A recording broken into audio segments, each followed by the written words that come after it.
সড়ক দুর্ঘটনায় কমাতে এআই এর ব্যবহার। পাঠে আমি জারিয়াত। ভূমিকা। সময়ের সাথে পাল্লা দিয়ে বাড়ছে ব্যস্ততা, আর সেই সাথে পাল্লা দিয়ে বাড়ছে সড়ক দুর্ঘটনার হার। প্রতিদিন অসংখ্য প্রাণ অকালে ঝরে যাচ্ছে রাজপথে, যা শুধু একটি পরিবারের শোক নয়, বরং জাতীয় অর্থনীতির জন্য বড় ক্ষতি। এই মানবিক সংকটের মূলে রয়েছে মানুষের অসতর্কতা ও সিদ্ধান্ত গ্রহণের ভুল। বর্তমান যুগে বিজ্ঞানের অভাবনীয় উন্নতিতে এই সমস্যা মোকাবিলায় শক্তিশালী হাতিয়ার হিসেবে আবির্ভূত হয়েছে কৃত্রিম বুদ্ধিমত্তা বা এআই। মানুষের সীমাবদ্ধতা কাটিয়ে প্রযুক্তি কিভাবে সড়ককে নিরাপদ করতে পারে তা নিয়ে বিশ্বজুড়ে আজ নতুন করে আসার আলো দেখা যাচ্ছে। মূল প্রতিবেদন। প্রযুক্তির ছোঁয়ায় নিরাপদ সড়ক। সড়ক দুর্ঘটনায় মানবিক ত্রুটি ও যন্ত্রের নির্ভুলতা।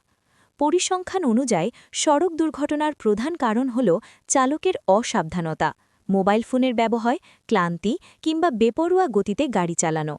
মানুষের আবেগ ও শারীরিক ক্লান্তি সিদ্ধান্তের উপর প্রভাব ফেলে, যা অনেক সময় মারাত্মক রূপ নেয়। অন্যদিকে এআই চালিত গাড়িগুলোতে এসব কোনো সমস্যা নেই। একটি স্বয়ংক্রিয় গাড়ি কখনো ক্লান্ত হয় না, আবেগতাড়িত হয়ে ভুল সিদ্ধান্ত নেয় না এবং মুহূর্তের মধ্যে বিশাল তথ্য বিশ্লেষণ করে সঠিক পদক্ষেপ নিতে সক্ষম। এআই প্রযুক্তির কার্যপদ্ধতি। স্বয়ংক্রিয় বা চালকবিহীন গাড়িগুলো মূলত সেন্সর, ক্যামেরা, র্যাডার এবং লিডার প্রযুক্তির সমন্বয়ে কাজ করে। এই যন্ত্রগুলো গাড়ির চারপাশের পরিবেশ সম্পর্কে সার্বক্ষণিক তথ্য সংগ্রহ করে। রাস্তার অবস্থা, অন্যান্য গাড়ির অবস্থান, পথচারীর গতিবিধি এবং ট্রাফিক সিগন্যাল সবকিছুই তাৎক্ষণিকভাবে বিশ্লেষণ করা হয়। যদি সামনে কোনো বাধা থাকে বা দুর্ঘটনার ঝুঁকি থাকে, তবে প্রযুক্তি নিজেই ব্রেক করা কিংবা গতি পরিবর্তন করার সিদ্ধান্ত নেয়। বিশ্বজুড়ে সফল প্রয়োগ।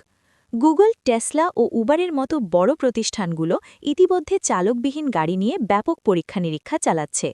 উন্নত দেশগুলোতে নিয়ন্ত্রিত পরিবেশে এই প্রযুক্তি ব্যবহারের সফলতা পাওয়া গেছে। তবে রাস্তার অবকাঠামো ও ট্রাফিক আইন মানার ক্ষেত্রে ভিন্নতা থাকায় সাধারণ সড়কে এটি এখনও বড় চ্যালেঞ্জের মুখোমুখি। বাংলাদেশের প্রেক্ষাপট ও সম্ভাবনা। বাংলাদেশে পুরোপুরি চালকবিহীন গাড়ি প্রবর্তন করা বড় চ্যালেঞ্জ হলেও অ্যাডভান্স ড্রাইভার অ্যাসিস্ট্যান্স সিস্টেম এডিএএস অত্যন্ত কার্যকর হতে পারে। আমাদের দেশের ট্রাফিক ব্যবস্থার শৃঙ্খলা ও উন্নত ডেটা সিস্টেমের অভাব কাটিয়ে যদি স্মার্ট ট্রাফিক ব্যবস্থাপনা চালু করা যায়, তবে এআই প্রযুক্তি ব্যবহার করে সড়ক দুর্ঘটনা উল্লেখযোগ্য হারে কমিয়ে আনা সম্ভব। উপসংহার। প্রযুক্তি কখনোই মানুষের বিকল্প হতে চায় না, বরং এটি মানুষের জীবনকে আরও সহজ ও নিরাপদ করতে চায়। এআই প্রযুক্তির সঠিক ব্যবহারের মাধ্যমে সড়ককে মৃত্যুপুরী থেকে নিরাপদ যাতায়াতের মাধ্যমে রূপান্তর করা সম্ভব। যদিও এটি বাস্তবায়ন করতে উন্নত অবকাঠামো এবং দীর্ঘমেয়াদী পরিকল্পনার প্রয়োজন, তবুও প্রযুক্তি নির্ভর আগামীর পথে এটি আমাদের সবচেয়ে বড় ভরসা। সড়কের প্রতিটি বাঁকে নিরাপত্তার নিশ্চয়তা দিতে কৃত্রিম বুদ্ধিমত্তা হতে পারে এক অবিস্মরণীয় বিপ্লব। ভালো লাগলে একটা লাইক, শেয়ার, সাবস্ক্রাইব আশা করতেই পারি।